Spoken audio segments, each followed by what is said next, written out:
সিন্দাবাদের দুঃসাহসিক অভিযান। খলিফা হারুন অল রশিদের রাজত্বকালে বাগদাদ শহরে বাস করত এক মুটে নাম সিন্দাবাদ। মুটেগিরি করে যা পেত তাতে অতি কষ্টে দিন চালাত সে। অর্ধেক দিনই দুবেলা দুমুঠো খাবার জুটত না। একদিন দুপুরবেলায় ভারী মোট বয়ে নিয়ে যেতে যেতে ক্লান্ত হয়ে প্রাসাদের মতো বিশাল এক বাড়ির ছায়ায় এসে বসে পড়ল। সারা শরীর ঘামে ভিজে গিয়েছিল, তৃষ্ণায় গলা শুকিয়ে গিয়েছিল। কোমর থেকে গামছা খুলে চোখ মুখের ঘাম মুছে একটু সুস্থির হতে বসতেই নাকে এলো ভারী মিষ্টি গন্ধ। কেউ সুগন্ধি গোলাপ জল সারা বাড়ি ময় ছিটিয়েছে, তার সাথে কোরমা, কাবাব, পোলাও, মাংস, বিরিয়ানির গন্ধ। প্রাণ ভরে গন্ধ নেয় সিন্দাবাদ। আহা, কি খুশবু! প্রাণটা যেন একেবারে জুড়িয়ে গেল। কানে এলো প্রাসাদের ভেতরে কেউ গান করছে। মাঝে মাঝে বাতাসে ভেসে আসছে টুকরো টুকরো গানের কলি, সেতারের সুর। নিশ্চয়ই কোনো আমির ওমরাহ উজিরের বাড়ি হবে। অল্প বয়সী একটা কাজের ছেলেকে দেখে ডাক দিল সিন্দাবাদ, খোকা, এই বাড়িটা কার? ছেলেটা কয়েক মুহূর্ত অবাক চোখে সিন্দাবাদের দিকে তাকিয়ে বলল, তুমি তো অবাক করলে ভাই, বাগদাদ শহরে থাকো আর সিন্দাবাদ বণিকের বাড়ি চেনো না? এ হলো দুনিয়ার শ্রেষ্ঠ নাবিক সিন্দাবাদের প্রাসাদ। ছেলেটা চলে যেতেই গভীর এক দীর্ঘ নিঃশ্বাস বেরিয়ে আসে সিন্দাবাদের বুক থেকে। আপন মনেই বলে ওঠে, হায় খোদা, কি তোমার বিচার! আমাদের দুজনেরই নাম সিন্দাবাদ। একজন বিশাল প্রাসাদের সুকৈশ্বর্যের মধ্যে দিন কাটাচ্ছে, কালিয়া কোপ্তা খাচ্ছে, গোলাপ জলের সুবাসে প্রাণ ও মন তৃপ্ত করছে, সুরের তরঙ্গে ভেসে যাচ্ছে, আর আমি মুটেগিরি করছি। সকাল সন্ধে মাথার ঘাম পায়ে ফেলেও দুবেলা পেট ভরাতে পারছি না।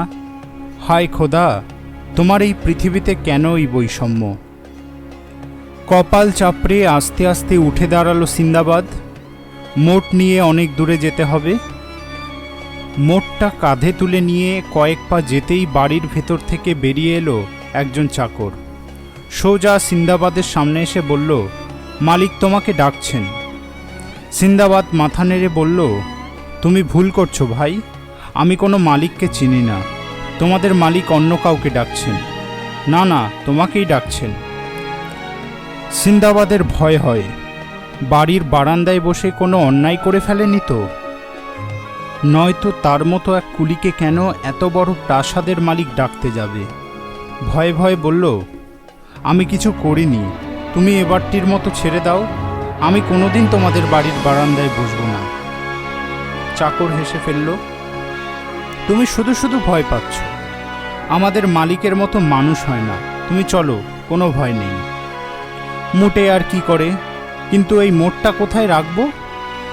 এখানে রেখে দাও, আমি দারোয়ানকে বলছি, সে তোমার মোট পাহারা দেবে। দারোয়ানের কাছে মোট রেখে সিন্দাবাদ চাকরের সঙ্গে বাড়ির মধ্যে ঢুকল। ভেতরে ঢুকতেই সিন্দাবাদের আর চোখের পলক পড়ে না। বিশাল বিশাল এক একটা ঘর, প্রতি ঘরেই বহুমূল্য বিচিত্র সব আসবাব। প্রাসাদের মাঝে মনোরম বাগিচা, তার মধ্যে বিশাল ফোয়ারা, চারিদিকে পাথরের ছোট বড় অসংখ্য মূর্তি। প্রতিটি মূর্তি যেন একেবারে জীবন্ত। বাগান পেরিয়ে বিশাল একটা হল ঘরে এসে দাঁড়ালো চাকরটা। কোনো ঘর এত বড় হতে পারে ধারণা ছিল না মুটের। সারা ঘর জুড়ে পুরু গালিচা, ছাদে বিশাল ঝাড়বাতি, কোণে কোণে কারুকার্য করা ছোট ছোট পাথরের মূর্তি, চারিদিকে ফুল দিয়ে সাজানো। তার সুবাসে সমস্ত ঘর ভরে উঠেছে। গালিচার ওপর একদল সুন্দরী মেয়ে বসে মধুর সুরে গান করছিল। একটা নরম তাকিয়ায় হেলান দিয়ে বসেছিলেন এক বৃদ্ধ, তার পাশে একটা চাদর পাতা, তার উপর থরে থরে সাজানো আছে নানান সুস্বাদু ফল। চাকরটা সেই বৃদ্ধের সামনে এসে দাঁড় করিয়ে দিল সিন্দাবাদকে। সিন্দাবাদের বুঝতে অসুবিধা হলো না ইনিই এ বাড়ির মালিক। তাকে সেলাম করে মাথা নিচু করে দাঁড়াতেই বৃদ্ধ ভদ্রলোক মৃদু হেসে বললেন, তুমি বাড়ির বারান্দায় বসে খোদার কাছে নালিশ জানাচ্ছিলে না? মুটের মুখে আর কোনো কথা ফোটে না। লজ্জায় সংকোচে দ্বিধাগ্রস্তের মতো দাঁড়িয়ে পড়ে। বৃদ্ধ সিন্দাবাদের হাত ধরে নিজের পাশে বসিয়ে বললেন, লজ্জার কিছু নেই, আগে কিছু খেয়ে নাও, তারপর কথা হবে। বৃদ্ধের কথায় এমন এক আকর্ষণ ছিল আর না বলতে পারে না সিন্দাবাদ। তাছাড়া তার খুব খিদেও পেয়ে গিয়েছিল। এমন খাবার কোনো দিন খায়নি সিন্দাবাদ। তৃপ্তিতে প্রাণটা ভরে ওঠে। হাত মুখ ধুয়ে এসে বসতেই বৃদ্ধ বললেন, তুমি আরাম করে বসো। কি নাম তোমার? লোকে বলে কুলি সিন্দাবাদ। বৃদ্ধ হেসে উঠলেন, তুমি কুলি সিন্দাবাদ আর আমি বণিক সিন্দাবাদ, দুজনের নামের কি মিল দেখো তো। কিন্তু বারান্দায় বসে কি বলছিলে খোদার কাছে? সিন্দাবাদ মাথা নিচু করে বলল, মাপ করবেন মালিক, রোদে ক্লান্ত হয়ে কি বলতে কি বলে ফেলেছি, আমার কসুর হয়ে গেছে। বৃদ্ধ সিন্দাবাদের মুখে এক বিচিত্র হাসি ফুটে উঠল। কুলি সিন্দাবাদের দিকে চেয়ে বণিক সিন্দাবাদ বলল, তোমার সব কথাই আমি শুনেছি, তোমার উপর আমার একটুও রাগ হয়নি। একদিন আমার অবস্থাও ছিল তোমার মতো। তুমি ভাবছো আমার এই ধন সম্পদ, অতুল ঐশ্বর্য, সুখ সব বুঝি আল্লাহ আমাকে দান করেছেন। তোমার এই ধারণা ভুল। এই সুখ সম্পদ পাওয়ার জন্য আমাকে যে শারীরিক ও মানসিক কষ্ট পেতে হয়েছে, মৃত্যুর সঙ্গে পাঞ্জা কষে লড়াই করতে হয়েছে, তুমি তা কল্পনাও করতে পারবে না। সেই সংগ্রাম আর পরিশ্রম অভিযানেই পেয়েছি এই অতুল ঐশ্বর্য। তুমি যদি শুনতে চাও আমি তোমাকে শোনাতে পারি। সিন্দাবাদ মাথা নেড়ে বলল, আপনি শোনান জনাব, আপনার কথা শুনে আমার জীবনটাও হয়তো পাল্টে যেতে পারে। বৃদ্ধ সিন্দাবাদ শুরু করলেন তার জীবনের প্রথম সমুদ্রযাত্রার কাহিনী। আমার বাবা ছিলেন বাগদাদের এক মস্ত ধনী সওদাগর। আমি ছিলাম তার একমাত্র সন্তান। ছেলেবেলা থেকেই সুখে আরামে বিলাসে মানুষ। হঠাৎ বাবা মারা গেলেন। বন্ধুবান্ধব ইয়ার দোষ জুটতে দেরি হলো না। খোলাম কুচির মতো দু হাতে পয়সা ওড়াতে আরম্ভ করলাম। মেয়ে মানুষ আর মদের ফোয়ারা বইতে আরম্ভ করল। ভেবেছিলাম এই করেই বোধহয় জীবনটা কেটে যাবে। বছর ঘুরতে না ঘুরতেই একদিন দেখলাম বাবার বিশাল ঐশ্বর্য মাত্র ৩,০০০ দিনারে এসে ঠেকেছে। বুকটা কেঁপে উঠল। সামনে বিরাট জীবন। এখন আমি কি করব? পাগলের মতো কয়েকটা দিন কেটে গেল। বাবার একটা কথা বারবার মনে পড়ছিল, দারিদ্র্যের যন্ত্রণা নিয়ে বেঁচে থাকার চেয়ে মৃত্যু অনেক ভালো। ভাবলাম হাতে এখনো ৩,০০০ দিনার আছে, একেবারে নিঃস্ব হওয়ার আগে এই নিয়ে ভাগ্য পরীক্ষায় বেরিয়ে পড়ব। যা কিছু অবশিষ্ট ছিল সব বেচে দিয়ে আরও কিছু অর্থ সংগ্রহ করলাম। সেই অর্থ নিয়ে কিছু জিনিসপত্র কিনে এক সওদাগরি জাহাজে চড়ে বসলাম। ইচ্ছে এই মালপত্র বেচে কিছু আয় করা, সেই সঙ্গে বাণিজ্যেরও কিছু অভিজ্ঞতা সঞ্চয় করা। জাহাজ বাগদাদের বন্দর ছেড়ে চলল বসরার দিকে। এর আগে কোনোদিন সমুদ্রযাত্রা করিনি। অন্তহীন নীল সমুদ্র, রাশি রাশি জলের ঢেউ দেখতে দেখতে ভেসে চললাম। প্রথমে এলাম বসরায়। সেখানে সব মাল বেচে কিছুদিন লাভ হলো। সেই অর্থে নূতন আরও কিছু জিনিস কিনে আবার ভেসে চললাম। মাঝে মাঝে একটা দ্বীপে এসে জাহাজ ভেড়ে সেখানকার মানুষজনের সাথে কিছু বাণিজ্য হয়। আবার জাহাজ চলতে থাকে। কত দ্বীপ পেছনে পড়ে থাকে। তারপর পুরো 2 সপ্তাহ কোনো দ্বীপ বা বন্দর চোখে পড়ে না, শুধু সীমাহীন সমুদ্র আর সমুদ্র। জাহাজের সকলেই মনে মনে ক্লান্ত হয়ে পড়ি। হঠাৎ চোখে পড়ে কিছু দূরে একটা দ্বীপ। দেখে বুঝতে পারছিলাম এখানে কোনো মানুষজন থাকে না। কেনা বেচা না হোক, কিছুক্ষণ অন্তত মাটিতে ঘোরাফেরা করা যাবে। সকলে মিলে কাপ্তেনকে ধরতেই কাপ্তেন জাহাজ থামাতে রাজি হলেন। আমরা সবাই ছোট ছোট ডিঙিতে করে খাবার, জল, উনুন, কাঠকুঠো নিয়ে রওনা হলাম দ্বীপের দিকে। তেমন কিছু বড় দ্বীপ নয়। কয়েকজন উনুন ধরিয়ে কাঠকুঠো জ্বালিয়ে রান্না করতে বসল। ভালো করে আগুন জ্বলে উঠতেই দ্বীপটা নড়ে উঠল। তারপরেই থরথর করে কাঁপতে লাগলো।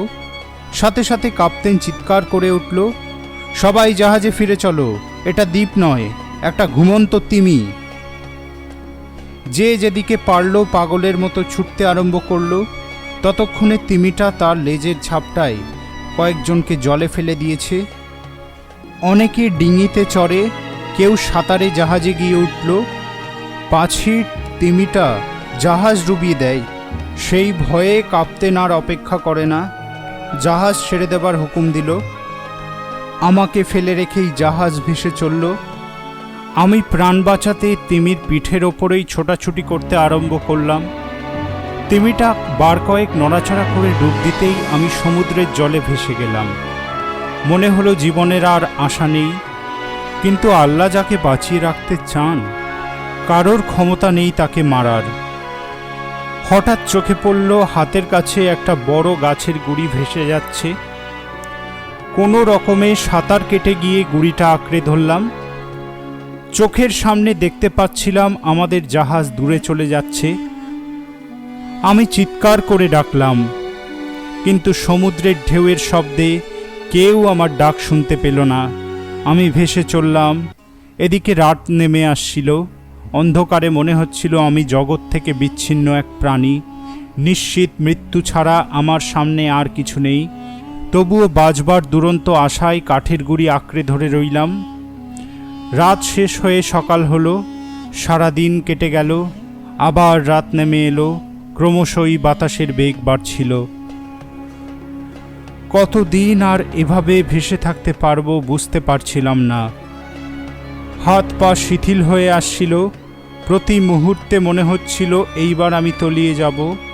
হঠাৎ মনে হলো আমার পায়ের তলায় মাটি।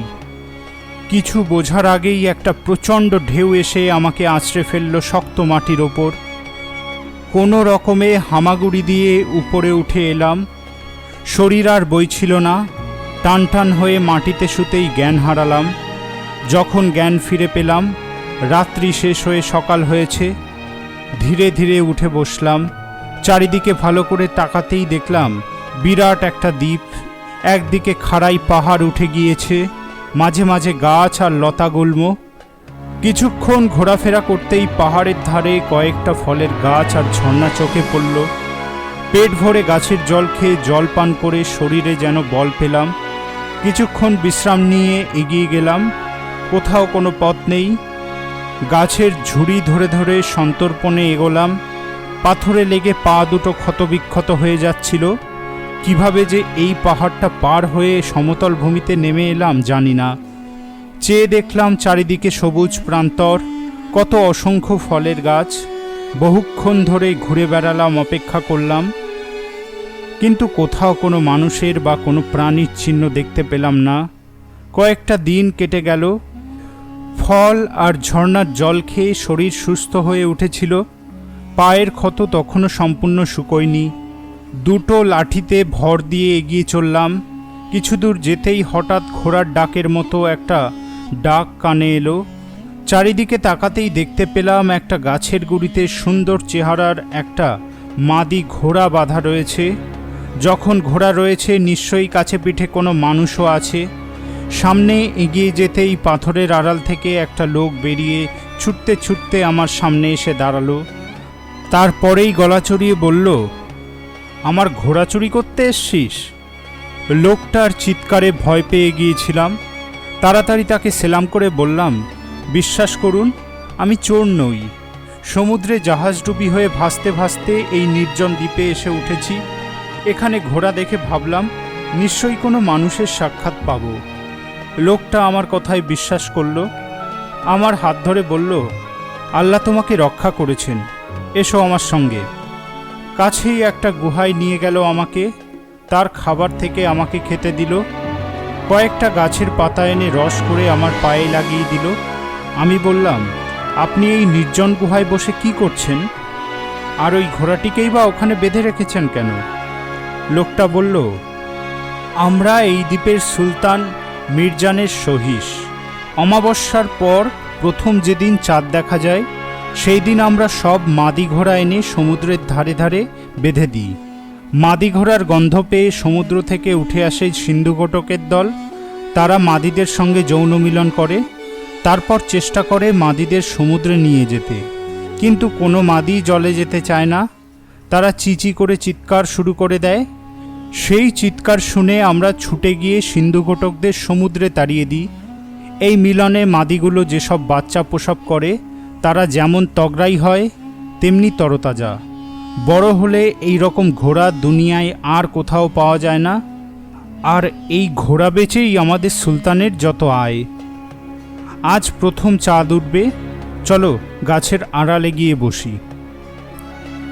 কিছুক্ষণ পরেই সমুদ্রের জল থেকে উঠে এলো বিরাট চেহারার একটা সিন্ধুঘটক। বহুক্ষণ ধরে চলল দুজনের মিলন। তারপর একসময় মাদিটাকে সমুদ্রে নিয়ে যাওয়ার জন্য সিন্ধুঘটকটার সে কি চেষ্টা। সাথে সাথে লোকটা বিরাট একটা লাঠি নিয়ে হৈ হৈ করতে করতে ছুটে গেল। সিন্ধুঘটকটাও ভয় পেয়ে জলে নেমে গেল। আশেপাশেই আরও অনেক লোক ছিল, তারাও কিছুক্ষণের মধ্যে তাদের ঘোড়া নিয়ে এসে হাজির। আমার সাথে সকলের পরিচয় হতেই বয়স্ক গোছের একজন লোক বলল, তোমাকে আমাদের রাজার সাথে পরিচয় করিয়ে দেব, তিনি নিশ্চয়ই তোমাকে সাহায্য করবেন। শহীদদের সাথে ঘোড়ায় চেপে রাজপ্রাসাদে এলাম। ভারী চমৎকার মানুষ সুলতান মির্জান। নিজের পরিচয় দিয়ে সব বৃত্তান্ত বলতেই আপ্যায়ন করে নিজের প্রাসাদে থাকার ব্যবস্থা করে দিলেন। কয়েকদিনেই সুলতানের সঙ্গে খুব ভাব হয়ে গেল। আমার সাথে নানান বিষয়ে আলাপ আলোচনা হতো। শেষে সুলতান আমাকে তার বন্দরের প্রধান কর্তা করে দিলেন। সেই দ্বীপে শিক্ষিত মানুষ কেউ ছিল না। সুলতান তাই নানান বিষয়ে আমার সাথে পরামর্শ করতেন। এত খাতির সম্মান প্রতিপত্তি পেয়েও দেশের সব কথা ভুলতে পারছিলাম না। 2 মাস 3 মাস অন্তর যখন কোনো জাহাজ আসতো, আমি জিজ্ঞাসা করতাম, তোমরা কি বাগদাদ যাবে? প্রত্যেকেই বলতো, আমরা বাগদাদের নাম শুনেছি, কিন্তু সেখানে তো কোনোদিন যাইনি। কত দূরে কোথায় বাগদাদ কিছুই জানি না। আমি হতাশ হয়ে প্রাসাদে ফিরে আসতাম। একদিন বন্দরে একটা জাহাজ এসেছে। আমি তার মালপত্র পরীক্ষা করছি। তার মধ্যে হঠাৎ চোখে পড়ল একটা বাক্সে আমার নাম লেখা। আমি তক্ষুনি জাহাজের কাপ্তেনের কাছে গিয়ে বললাম, এ বাক্স কার? এ সিন্দাবাদ বলে এক সওদাগরের। সাগরের জলে সে ডুবে মারা গিয়েছে। ভেবেছিলাম তার যদি কোনো আত্মীয় পরিজন ওই মালের সন্ধান করে, তাই এতদিন রেখে দিয়েছিলাম, এইবার বেচে দেব। মুহূর্তে এক অজানা আনন্দে আমার মুখ থেকে বেরিয়ে এলো, আমি সিন্দাবাদ। আল্লাহর দয়ায় আমি মরিনি। সাগরের জলে ভাসতে ভাসতে এই দ্বীপে এসে উঠেছি। তারপর এখানকার সুলতান আমাকে বন্দর দেখাশোনার দায়িত্ব দিয়েছেন। আমার কথা শুনে জাহাজের কাপ্তেন হেসে উঠলেন। আমি নিজের চোখে দেখেছি সবাই মারা গিয়েছেন, আর তুমি বলছো মারা যাওনি? আল্লাহর নামে এত বড় মিথ্যে কথা বলতে পারলে? কাপ্তেনের কথা শুনে দিশেহারা হয়ে পড়লাম। কি করে নিজের পরিচয় দেব? ভাবতে ভাবতে মনে পড়ে গেল জাহাজের বেশ কয়েকজন নাবিক আমাকে চিনত। সাথে সাথে কাপ্তেনকে বললাম, আপনি জাহাজের লোকজনদের ডাকুন, তারাই আমাকে চিনতে পারবে। কাপ্তেনের হুকুমে নাবিকরা বাইরে এসে আমাকে দেখেই আনন্দে চিৎকার করে উঠল, সিন্দাবাদ, তুমি বেঁচে আছো? কাপ্তেনের মুখে হাসি ফুটে উঠল। 2 হাতে আমাকে বুকে জড়িয়ে ধরে বললেন, আমি তোমাকে চিনতে পারিনি বলে মাফ করো, কিন্তু কেমন করে তুমি বাঁচলে? নিজের সমস্ত ঘটনা খুলে বললাম। সব শুনে কাপ্তেন বললেন, এ গল্পের চেয়েও অবিশ্বাস্য।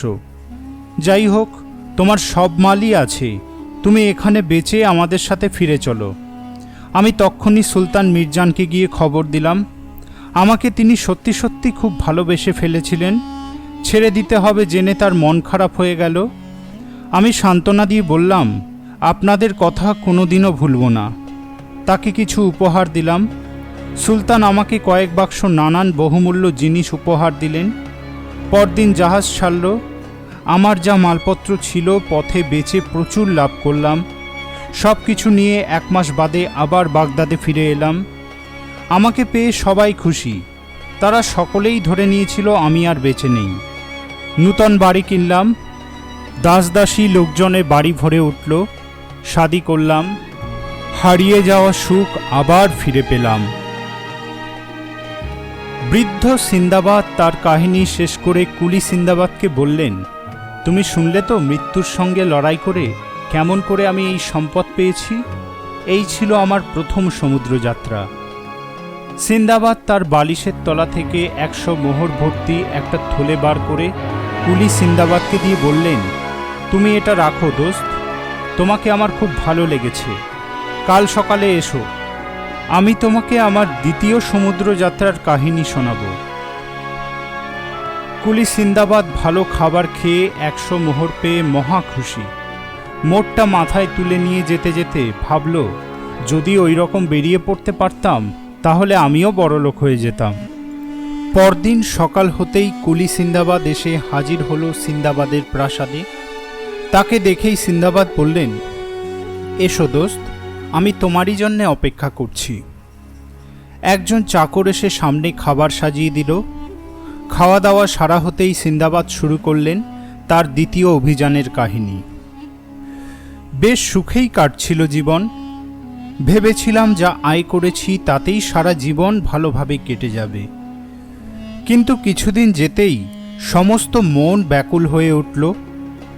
মনে হলো এই একঘেয়ে গড়িয়ে চলা জীবন, কোনো বৈচিত্র্য নেই, কোনো নূতনত্ব নেই।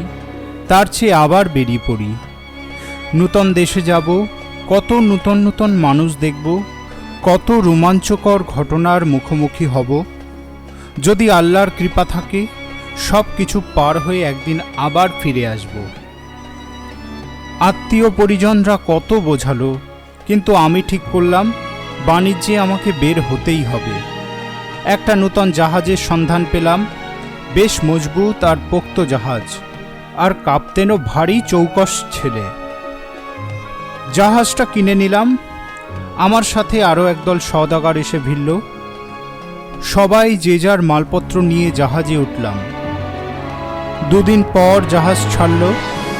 আবার সেই নীল সমুদ্র, অন্তহীন জলরাশি, এক এক সময়ে তার এক এক রূপ।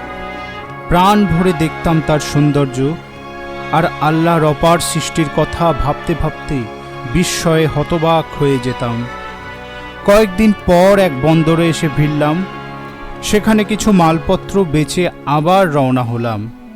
প্রায় 2 মাস ধরে বন্দরে বন্দরে ঘুরে সব মাল বেচলাম। এত লাভ হলো যে কল্পনাও করতে পারিনি। এইবার ফেরার পালা। কয়েকদিন জাহাজে চলবার পর চোখে পড়ল ভারী একটা সুন্দর দ্বীপ। চারিদিকে সবুজ গাছপালা, মাঝখানে একটা পাহাড়, তার গা বেয়ে ঝর্ণা নেমেছে। দেখে সবার ভালো লেগে গেল। ঠিক হলো একটা দিন দ্বীপে কাটিয়ে আবার জাহাজে ভাসব। দ্বীপটির তীরে জাহাজ নোঙর করা হলো। ছোট ছোট ডিঙিতে করে আমরা সবাই দ্বীপে এসে নামলাম। ছবির মতো সুন্দর দ্বীপ। ভাবলাম দ্বীপটা ভালো করে দেখতে হবে। সঙ্গী সাথীরা কেউ যেতে রাজি হচ্ছিল না। আমি একাই বেরিয়ে পড়লাম। চোখে পড়ল একটা গাছে ভারী সুন্দর ফল ফুটেছে। অনেকটা পথ হেঁটে খিদে পেয়ে গিয়েছিল। কয়েকটা ফল পারলাম। যেমন মিষ্টি তেমনি স্বাদ। পেট ভরে খেলাম। পাশেই ঝর্ণা বইছিল। 2 হাতে কোষ করে জল খেলাম। প্রাণটা যেন জুড়িয়ে গেল। মাটিতে হাত পা ছড়িয়ে শুয়ে পড়লাম। সমুদ্রের হাওয়ায় কখন যে ঘুমিয়ে পড়েছি জানি না। ঘুম ভাঙতেই মাথায় হাত দিয়ে বসে পড়লাম। দেখি কেউ কোথাও নেই। তবে কি ওরা ইচ্ছা করে আমাকে এই নির্জন দ্বীপে ফেলে পালিয়ে গেল? গলা ছেড়ে কাঁদতে ইচ্ছা করছিল। পাগলের মতো চারিদিকে ছোটাছুটি করলাম, যদি জাহাজ ফিরে আসে। কিন্তু জাহাজ এলো না। দিন শেষ হয়ে এসেছিল। কি করব কিছুই বুঝে উঠতে পারছিলাম না। বারবার মনে হলো, কেন আমি বাগদাদের সুখের জীবন ছেড়ে বেরোলাম? এইবার এই দ্বীপেই নিশ্চিত মৃত্যুবরণ করতে হবে। কেউ আমাকে রক্ষা করতে পারবে না। বেশ কিছুক্ষণ চুপ করে বসে রইলাম। শেষে মনে হলো, যতক্ষণ এ দেহে প্রাণ আছে ততক্ষণ তো বাঁচবার চেষ্টা করতেই হবে। রাতের অন্ধকার নামলে কোথায় কোন জন্তু বেরিয়ে আসবে কে জানে। একটা গাছের উপরে চড়ে বসলাম। আকাশের দিকে চাইতেই মনে হলো দূরে একটা কালো মেঘ উড়ে আসছে। একটু অবাক হলাম। এ সময় তো আকাশে মেঘ থাকে না। তাছাড়া মেঘ তো এমনভাবে আসে না। কাছে আসতেই দেখলাম মেঘ বলে যা ভেবেছিলাম তা আসলে বিশাল এক রক পাখি। এতদিন শুধু রক পাখির কথা লোকের মুখেই শুনেছি, আজ প্রথম দেখলাম। পাখিটা নেমে এলো দ্বীপের ওপর, একটা বিরাট সাদা গোল পাথরের ওপর গিয়ে বসলো। বুঝতে পারলাম ওটা কোনো পাথর নয়, রক পাখির ডিম। ডিমে তা দিতে এসেছে, সকাল হতেই আবার উড়ে যাবে। সাথে সাথে আমার মাথায় একটা বুদ্ধি খেলে গেল। আস্তে আস্তে গাছ থেকে নেমে এলাম। ডিমের দুপাশে পা ছড়িয়ে তা দিচ্ছে রক পাখি। নিঃশব্দে এগিয়ে গিয়ে মাথার পাগড়িটা দিয়ে পায়ে ফাঁস পরিয়ে দিলাম। রক পাখি যখন উড়বে আমি ওই পাগড়ি ধরে উড়ে যাব, তারপর ভাগ্য যেখানে নিয়ে যায়।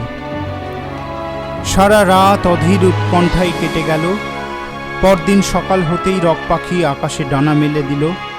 আমি দু হাত শক্ত করে পাগড়ি ধরে রইলাম। আমার মতো একটা মানুষের কোনো অস্তিত্বই টের পেল না রক পাখি। পাখিটা উড়তে উড়তে এত উপরে উড়ে গেল, মনে হচ্ছিল আর বোধহয় কোনোদিন পৃথিবীতে ফিরতে পারবো না। খানিক পরেই দেখি পাখিটা নামতে আরম্ভ করছে। আস্তে আস্তে বিরাট একটা পাহাড়ের ওপর নামতেই আমি চট করে পাগড়ির বাঁধনটা খুলে ফেললাম। প্রায় সাথে সাথেই দেখি রক পাখি বিশাল একটা অজগরকে ছো মেরে তুলে নিয়ে আকাশে উড়ে গেল। মুহূর্তে বুকটা কেঁপে উঠল। আর এক মুহূর্ত দেরি হলে অজগরটা আমাকেই শেষ করত। চারিদিকে ভালো করে তাকালাম। যতদূর চোখ যায় জনমানবহীন রুক্ষ প্রান্তর। নিচে গভীর খাদের মতো একটা খাড়াই নেমে গিয়েছে, কোথাও একটা গাছ চোখে পড়ল না। ইয়া আল্লাহ, এ আমি কোথায় এলাম? আগের দ্বীপে তবু গাছের ফল ছিল, ঝর্ণার জল ছিল, এখানে তো কিছুই নেই। কিছুক্ষণ চুপ করে দাঁড়িয়ে রইলাম। আস্তে আস্তে মনে সাহস আনলাম। সন্তর্পণে পাহাড় থেকে নামতে আরম্ভ করলাম। কিছুটা নামতেই চোখে পড়ল নিচে সূর্যের আলো পড়ে কি যেন চকচক করছে। সামনে যেতেই চোখ ছানা পড়া হয়ে গেল। চারিদিকে ছড়িয়ে রয়েছে অসংখ্য ছোট বন আর হীরের টুকরো। এক একটা হীরের আয়তন এত বড় যে দু হাতে তুলে ধরতে পারবো না, কিন্তু কাছে যায় কার সাধ্য। অসংখ্য সাপ সেখানে কিলবিল করছে। এক একটা সাপ এত বড় যে একটা আস্ত মানুষকে গিলে ফেলতে পারে। আতঙ্কে কয়েক পা পিছিয়ে এলাম। হীরে জাহান্নামে যাক, আগে প্রাণটা তো বাঁচাই। খুঁজতে খুঁজতে কিছু দূরে একটা গুহা দেখলাম। ভেতরে ঢুকে একটা বড় পাথর দিয়ে মুখটা ভালো করে বন্ধ করে দিলাম। সেটা ছিল সাপেদের আস্তানা। সারা রাত ধরে শুনতে পেলাম সাপেদের ফসফসানি, ক্রুদ্ধ গর্জন। কিভাবে যে রাত কাটলো আল্লাহই জানেন। সকাল হতেই পাথর ঠেলে বেরিয়ে এলাম। বাইরে আসতেই দেখি কোথাও একটা সাপও নেই। চারিদিকে বসে আছে বড় বড় ঈগল পাখি। বুঝতে পারলাম ঈগলের ভয়ে সাপেরা সব লুকিয়ে পড়েছে। মনে হলো এই সুযোগ। ধীরে ধীরে পা ফেলে নিচে নেমে গেলাম। চারিদিকে খাড়াই পাহাড়, বাইরে থেকে কারো সাধ্য নেই এখানে আসে। আমি বেছে বেছে বেশ কয়েকটা বড় হীরে জামার পকেটে পুরে নিলাম। হঠাৎ মনে হলো হীরে নিয়ে আমি কি করব? এই গিরিখাদের বাইরে যাবার কোনো পথ নেই। এই হীরের মধ্যেই আমাকে তিলে তিলে মরতে হবে।